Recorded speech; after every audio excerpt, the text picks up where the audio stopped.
All Indiana Politics is your premier source for Indiana politics, focusing on issues that matter to you. I still want us to be the best in the Midwest. We can't afford another lockdown. Give the citizens of this country the relief they need. Education in the state of Indiana remains priority number one. In-depth, nonpartisan coverage. We don't know exactly where the economy will be in January. People are worried with good reason. Exclusive interviews with Indiana's political leaders. We have the resources here in the state of Indiana to care for those who are in need. Expert analysis on critical legislation. We need to reform those laws. This recovery is going to take some time. We've got to anticipate that there'll be a budget shortfall. From Wish TV, this is All Indiana Politics Podcast on the All Indiana Podcast Network. This is All Indiana Politics. Good morning and welcome to All Indiana Politics. I'm Garrett Bergquist, in for Phil Sanchez. An Indiana congressman who serves on the House Budget Committee says Republicans will not cut entitlements.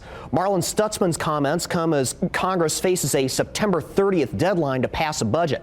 I sat down with him to discuss budget cuts, President Donald Trump's order to dismantle the Department of Education, and a bill he just filed in Congress. With us now is Congressman Marlin Stutzman. Congressman, welcome back to the show. Thank you. It's great to be here. So the federal government is now funded through September 30th. What are you looking for between now and then to be a yes vote on the spending plan? Well, we've got a lot of work. We've passed the reconciliation portion out of the Budget Committee, which I serve on, and now that goes to the Senate. The Senate's got to do their work, but our committees of jurisdiction in the House will start breaking down each of those particular line items that they've been assigned to meet certain numbers. So we've got probably 2 months or so of committee work, and then we'll be getting those bills to the floor to get the final budget passed by the end of September. So we've got a lot of work. Summer is going to move fast. We've never seen anything like this in Washington, with President Trump coming in with a mindset of reform and saving dollars and getting back to a balanced budget. And as a budget hawk, I've always been preaching that same message, and I'm glad that President Trump wants to return our federal government back to balanced budgets. Will there be cuts to Medicare, Medicaid, or Social Security? No, I don't think there has to be at all. In fact, that's one of the things that, by going in and finding out where wasteful dollars are going, or where, even like a Social Security check that is still being sent out to somebody that's over 120 years old, cleaning it up. That's what our focus really is, I look at this as like a business that had bad management, and you have to come in and you have to clean up all the garbage bills that were being paid, and the slush fund that somebody had for themselves to, pay for their gas, and, things that didn't really weren't necessary for the business. It's the same thing with government. There's a lot of dollars that are going out from the taxpayer that are paying for things that aren't what we would all think of as important priorities. And so DOGE is giving us that information and where the funding is going. A lot of this cleanup can be done first, and should be done first, before any sort of cuts to Medicaid, Medicare, or Social Security. That doesn't need to happen. I think cleaning up the government is the most important priority. The Pentagon just announced that it's going to cut up to 60,000 civilian positions. Now, the Defense Finance Accounting Service is headquartered over in Lawrence, not your district, but still your state. Will there be cuts at DFAS? Don't know all of those details yet. That's something that the new administration is working on. I know Secretary of Defense Pete Hegseth has an eye for cleaning up the Pentagon as well. I've got a lot of friends over at the Pentagon, and as large as that building is, it was only about 20% occupied. In fact, we're seeing that with other buildings too, that we're paying enormous amount of rent, and it's only being occupied, under 50% in some cases. So don't know what's going to happen and how it's going to affect us. My guess is most of the cleanup is going to actually happen in Washington, D.C., because that's where the bloated bureaucracies are. That's where this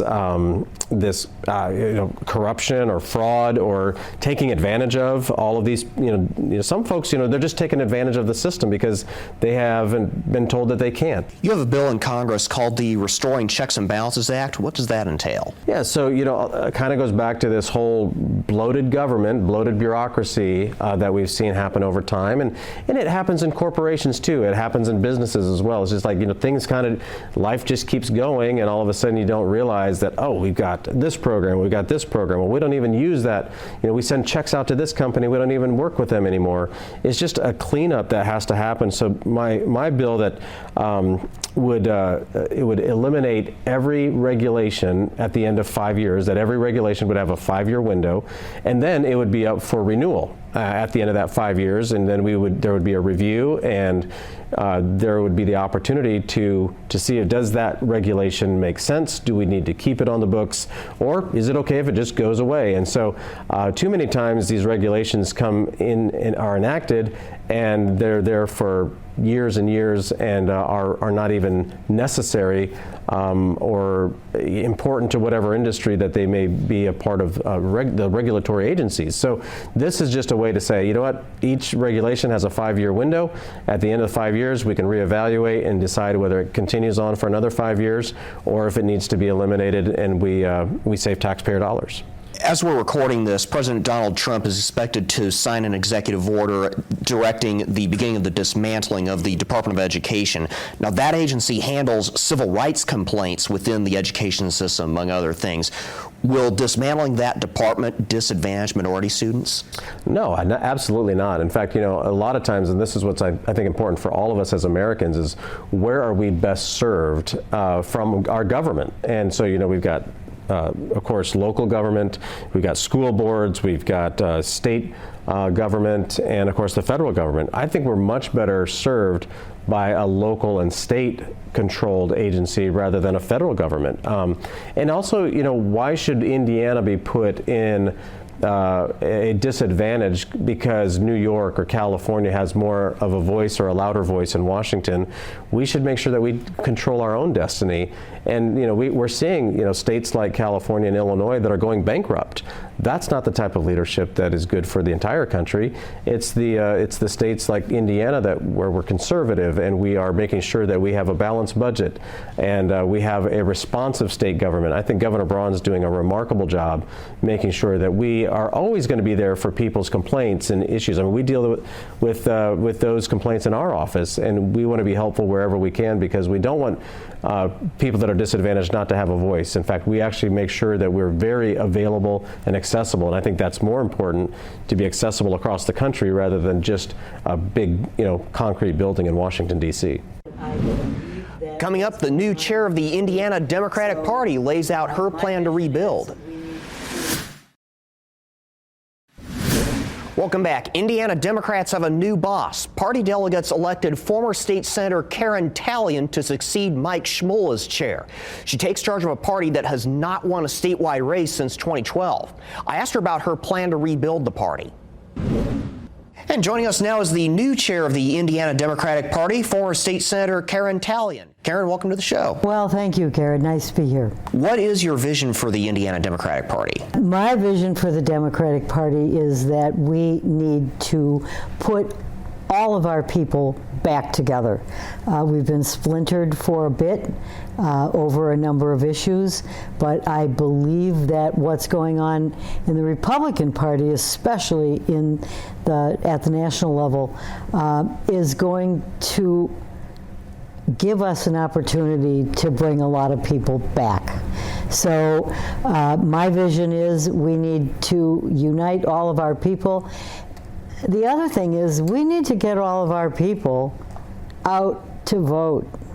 Our voter turnout numbers, not only in Indiana but across the nation, have been pretty bad. When you consider that, we've sent our guys out to fight wars so that we can have a democracy, and then for people to take it for granted and not show up to vote is just not acceptable. You've alluded to this already. There's a kind of a divide in the Democratic Party right now. There are some who want to move closer to the center and try to peel off disaffected Republicans, and then there are others who say the party is not far enough to the left. We need to put out some much more progressive policies. How do you reconcile those two camps? Well, I'm no youngster to politics. I have seen during the course of my life that, a lot of times when you want change, there are the voices out there that are the far kind of on the edge for change, and they're often loud. And we need them because they attract attention to the issues.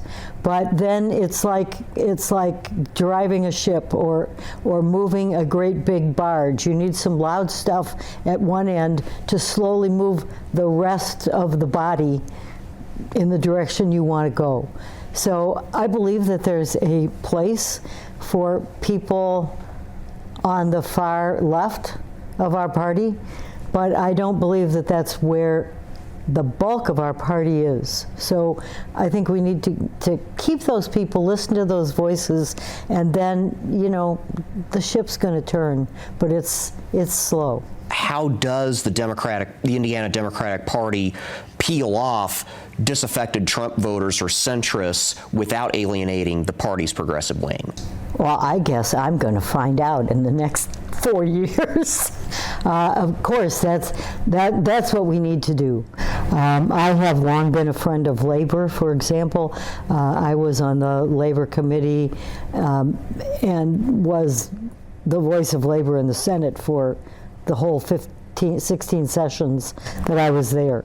I have a good friendly relationship with those people. Some of them have said to me, yeah, we've been away from the table for a while, but if you're in, we're back.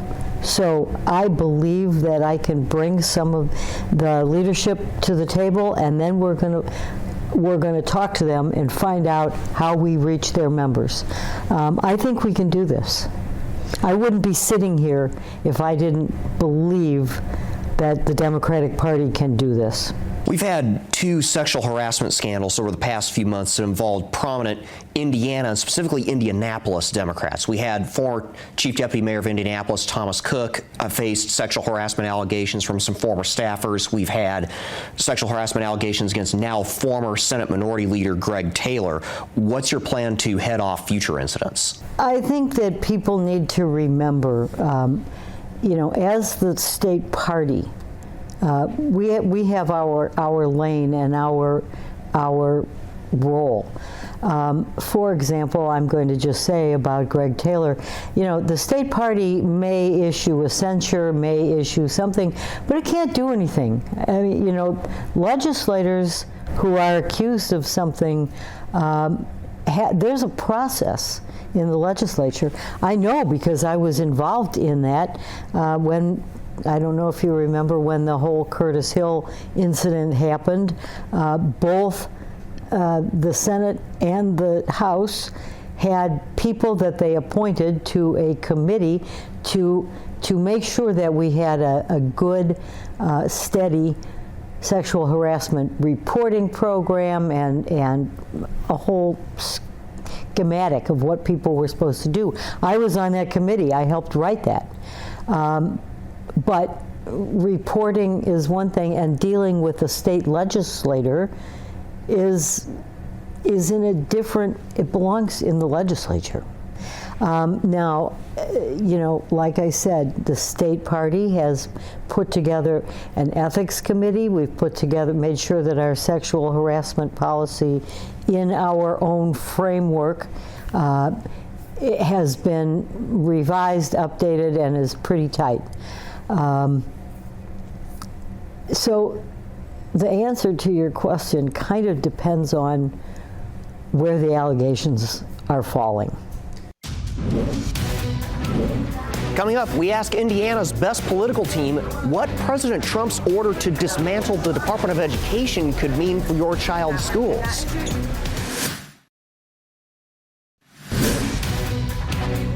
Welcome back to All Indiana Politics as we welcome in 2 members of Indiana's best political team, Democrat Lara Beck and Republican Mario Massillamany. Let's begin with President Donald Trump's order to begin dismantling the Department of Education. The states fund schools and set the curriculum. So given that, Lara, how much would this actually affect schools here in Indiana day to day? Well, I think at this point in time, we really don't know, right? I mean, this is very similar, despite Congressman Stutzman's, glowing endorsement of the DOJ Commission. We really don't know yet what that impact is going to be. And I think it's also important to note that this is an executive order. It takes an act of Congress to actually abolish the Department of Education. But I do think what we're going to see is like we see across the board with a lot of the Trump and Elon Musk actions, is there's going to be chaos, there's going to be confusion. And at the end of the day, it's going to hurt real people and how they operate, frankly. So this could have a very far-ranging impact on students with disabilities. So that hurts your nephew with autism, or it also could impact student loans and student loan repayment and accessing student loans.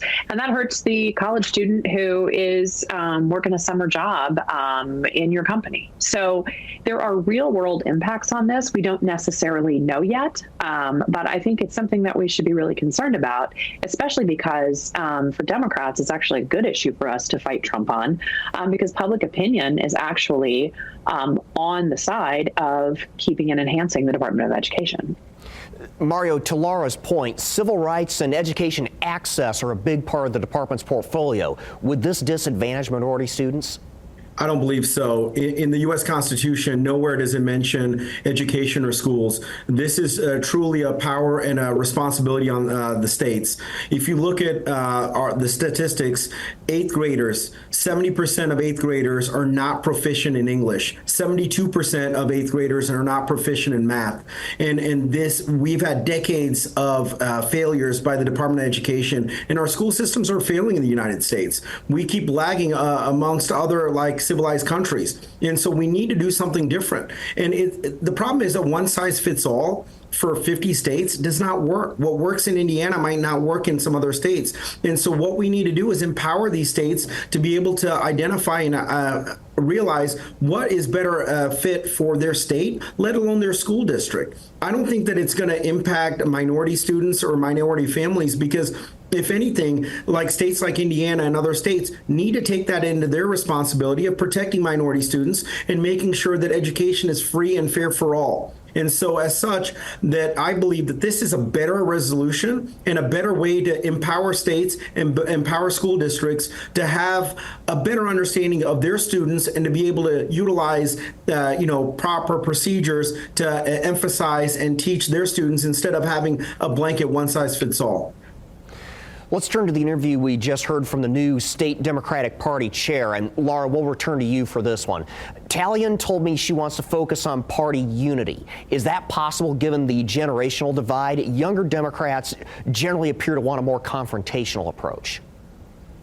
Well, I don't necessarily know if I'd say if it's not possible. I mean, I think the most important part is for the party to come together, because if we're fighting with each other, we are definitely not going to win at all. So that's that's the first order of business. But what I think would be really important, and I think it should be a top goal, is that, and this is something I think everybody can agree upon, regardless of however you want to go about doing it, is we absolutely have to spend time building our county party networks and building our parties from the ground up. We have races throughout the state where these are really the feeders and the pipelines of talent and getting people into all of these different roles within the party. We have races that just sometimes we might not put a Democrat up. We may not even have someone to run in these areas. So we need to really, from the very ground up, from the grassroots, really start building up our county parties so we can really make a dent, especially in years where it's a presidential year or in years when we have top tier races.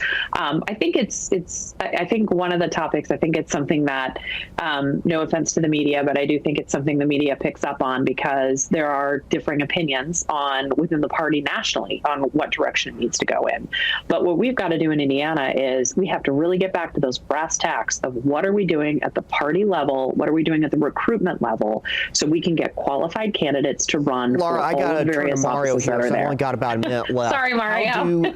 Yeah, Mario, how do Republicans Republicans This is why I think counter Lara that? Beck should have run for state chair, because she's right. How you build the parties from the ground up, not from the top down. You know, the young people, the young generations, especially the progressives, think that by getting on Twitter and bashing people and being aggressive is going to get things done. That's one of the reasons I think Republicans were hoping Destiny Wells would have won, but she has now lost 3 races in 3 years. You know, the way for the Democrats to rebuild their party is from the grassroots, from the ground up, and to build their county parties and to have a chance of winning some statewide offices. But yes, to Laura's point, that's the way they do it. Are they going to do it? I don't think so, because I think that there's too many Twitter or X warriors that love to just get on X and just post what they feel. But Mario and Lara, we're going to have to leave that there. Good discussion as always. Thanks a lot. Thank you. Thank you.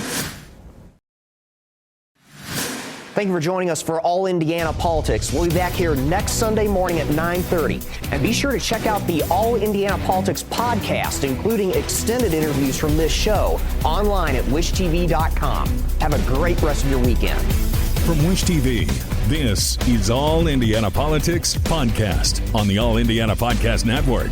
Watch All Indiana Politics live Sunday mornings at 9:30 on Wish TV and at wishtv.com. Subscribe to this podcast and listen weekly here on the All Indiana Podcast Network. And be sure to discover even more great podcasts at allindianapodcastnetwork.com.